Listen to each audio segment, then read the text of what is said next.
প্রথমেই আমি আমার মুর্শিদের আশীর্বাদ মাথায় নিয়ে আজকের আলোচনা শুরু করছি। দূর দূরান্ত থেকে যারা আমার ভিডিওতে দেখছেন তারাও দেখবেন, তাদেরকেও আমার সাধুবাদ, এবং আমার সামনে ও আশেপাশে যারা আছেন তাদেরকেও আমার আন্তরিক শুভেচ্ছা ও সাধুবাদ। হ্যাঁ, এক ভাই প্রশ্ন করলেন 18,000 মাতলুক বলতে গেলে কি বোঝায়? হ্যাঁ ভাই, সর্বপ্রথম একটাই কথা বলি, মানুষটাই হচ্ছে মূল। তাই 18,000, ওই লালন সাঁইজির একটা গান আছে দেখবেন, 18,000 18 মোকামের মাঝে জ্বলছে এক নূরের বাতি, এ এক আজব কুদরতি। হ্যাঁ বাবা, এর বিশ্লেষণ করতে গেলে অনেক বড় হয়ে যাবে ভিডিও, আর অন্য ভিডিওতে আবার হবে। আজকে আমরা শুনিয়ে দিই 18,000। এই 18,000 সৃষ্টির মধ্যে শ্রেষ্ঠ সৃষ্টি হচ্ছেন মানুষ। তাই মানুষ হওয়া আবশ্যক, মানুষ হতে হবে। তাই 3,000, বাবা ভুল বললাম, 6,000 সৃষ্টি হচ্ছেন ডিম্বজাত, 6,000 সৃষ্টি হচ্ছেন কাণ্ডজাত, 6,000 সৃষ্টি হচ্ছেন বাবা ঔরসজাত, মিলে 18,000 মাতলুকাত আল্লাহ সৃষ্টি করেছেন। তাদের সকলের সৃষ্টি সেরা সৃষ্টি করেছেন মানুষকে। তাহলে মানুষকে বাবা একটু দেখতে হবে। আল্লাহ সৃষ্টি করেছেন, সবই তো সৃষ্টি আল্লাহর, তাই তো? একমত আপনারা? না, আমি নয়। তাহলে বলি একটু বাবু, চোর আল্লাহ সৃষ্টি করেনি, ডাকাত আল্লাহ সৃষ্টি করেনি, হত্যাকারী আল্লাহ সৃষ্টি করেনি, উগ্রবাদী আল্লাহ সৃষ্টি করেনি, এ পতিতা আল্লাহ সৃষ্টি করেনি। এগুলো মানুষ সৃষ্টি করেছে বাবু, এগুলো মানুষ। তাহলে বাবু এবার মানুষকে একটু খুঁজুন। যিনি চুরি করে তিনি মানুষ, যিনি নিরপরাধ মানুষকে নির্মমভাবে হত্যা করে সে মানুষ।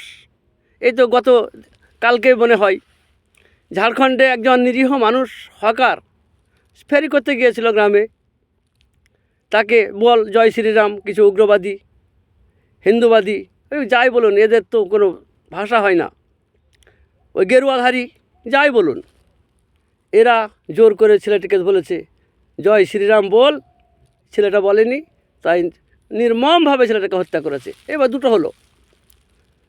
আচ্ছা, এদেরকে কি বলবেন আপনি? এরা কি মানুষ?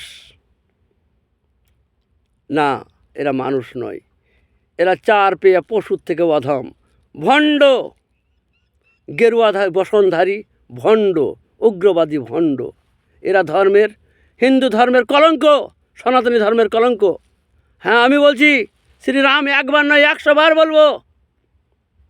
রামকে সম্পর্কে জানতে হবে, রামকে বুঝতে হবে, রামকে চিনতে হবে। তুমি যদি চিনতে না পারো আমার কাছে আসো, ওই ভণ্ড গুরুর কাছে হবে না, ওই উগ্রবাদী গুরুর কাছে হবে না, আমি তোমাকে চিনিয়ে দেবো রামকে।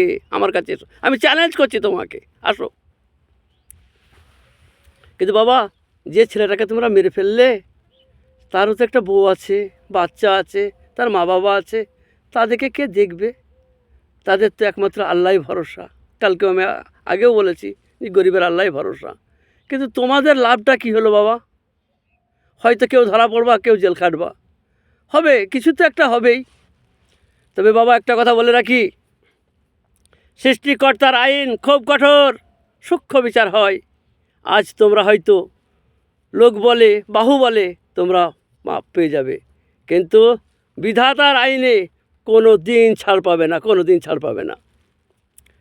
তাই বাবা খুব সাবধান, আইন, বিধাতার আইন খুব কঠিন আইন, এদের সম্পূর্ণ একটু মেনে চলো বাবা। নিজ নিজ ধর্মটাকে নিয়ে চলো, তুমি সনাতনী, সনাতন ধর্মটাকে মেনে চলো।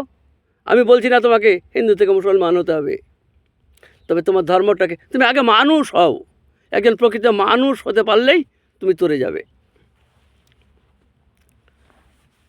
তাহলে মানুষ সম্পর্কে আর কী বলবো? তাহলে আপনারা নিজে নিজেই কোষ্ঠী পাথর। আপনারা নিজে নিজের মনকে জিজ্ঞাসা করুন যে আমি মানুষের কাজ করছি না আমি কী করছি। প্রত্যেকে মনকে জিজ্ঞাসা করুন যে আমি এটা কী করলাম, এটা কি মানুষের কাজ? একটা নিরীহ মানুষকে মেরে ফেললাম, তাহলে এটা তো মানুষের কাজ হলো না, তাহলে আমি মানুষ নই। আমি না বলা করে কারোর একটা ফসল তুলে নিলাম, আমি চুরি করলাম, তাহলে বাবা এটা মানুষের কাজ নয়। তাহলে এমনি করতে করতে আপনার মনকে জিজ্ঞাসা করুন। আপনার মনের থেকে বড় গুরু আর কেউ নাই, আপনার মনকে জিজ্ঞাসা করুন। আপনি ভাবছেন আজ আমার লোকবল আছে, আজ আমার সরকার আছে, আজ আমার অমুক আছে, আজ আমার তমুক আছে। বাবা গো, বিধাতার আইনে কোনো বিনিময় চলে না, কোনো সম্পদ দিয়ে তার বিনিময় হয় না। তাই একটু আপনারা সমঝে চলুন।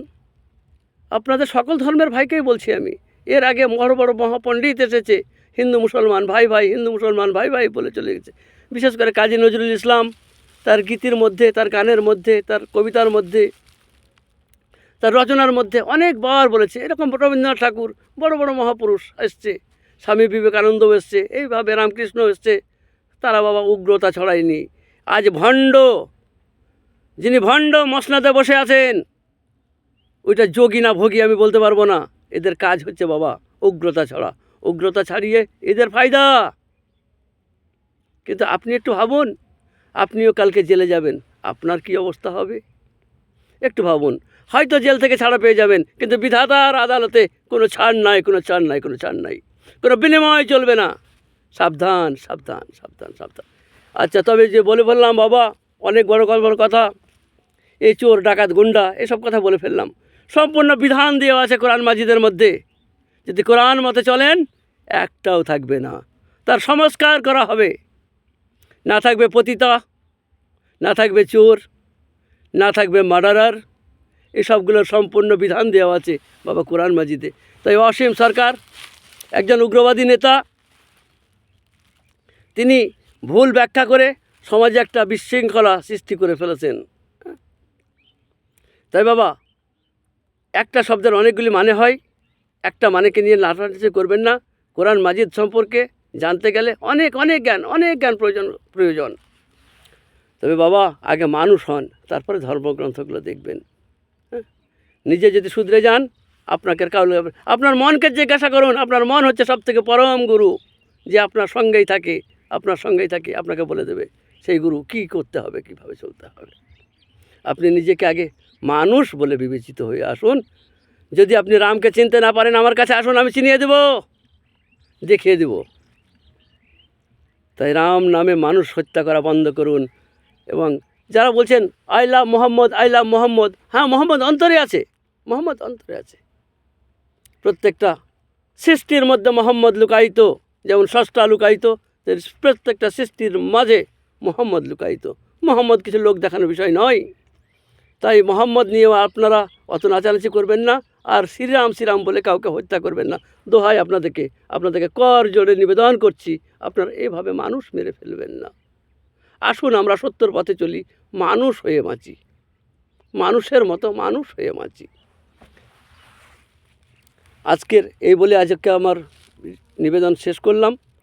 আমার দয়াল গুরু, আমার মুর্শিদ, তার বাড়ি আমি আজকে যাব। আমরা রেডি হচ্ছি। হ্যাঁ, আপনাদের যদি বুঝতে অসুবিধা হয়, আমার কাছে আসুন।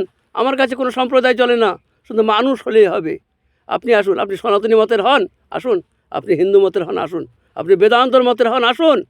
আপনি মুসলমান হন, আসুন। আপনি শান্তিবাদী হন, আসুন। আমার কাছে মানুষ হলেই হবে, আমি মানুষ চাই। তাই বাবা, এই বলে আজ আমি আমার ভিডিও করলাম। আবার আপনাদেরকে বলছি, কারো জোরে নিবেদন করছি, কারো কথায় প্ররোচনায় একটা গ্রাম জ্বালিয়ে দিতে বাবা, একটা ডিএসএলআর ফল যথেষ্ট। কিন্তু নিভাবার সময় জল, পুকুর শেষ হয়ে যাবে, তবে নেভাতে পারবেন না। তো একটু ভাবুন যে কাঠির ফল একজন ধরে আছে, শুধু ঠেকিয়ে দিলে ধরে যাবে। ওই কাঠিটা দুই জায়গায় রাখুন বাবু, কাছাকাছি থাকলেই ধরে যাবে। তাই আপনাদেরকে বলছি, আপনারা মানুষ হন, মানুষের প্রকৃত মানুষের মতন মানুষ হন। আজ তাই বলছে ভাই, আমাদের মুসলিম সম্প্রদায়ের যারা আছেন, তিনাদেরকেও বলছি আমি, আপনারা কোরআন বুঝুন, কোরআন পড়ুন, কোরআন দিয়ে জীবন গড়ুন, আপনার জীবনটাই বদলে যাবে। সম্পূর্ণ বিধান দেওয়া আছে, এর থেকে মহাগ্রন্থ আর হয় না। একটু বুঝে নেবেন। এবং আমার যারা হিন্দু ভাই আছে, তাদেরকেও বলছি আমরা, যে কোরআনগুলোকে একটু বুঝে পড়ুন।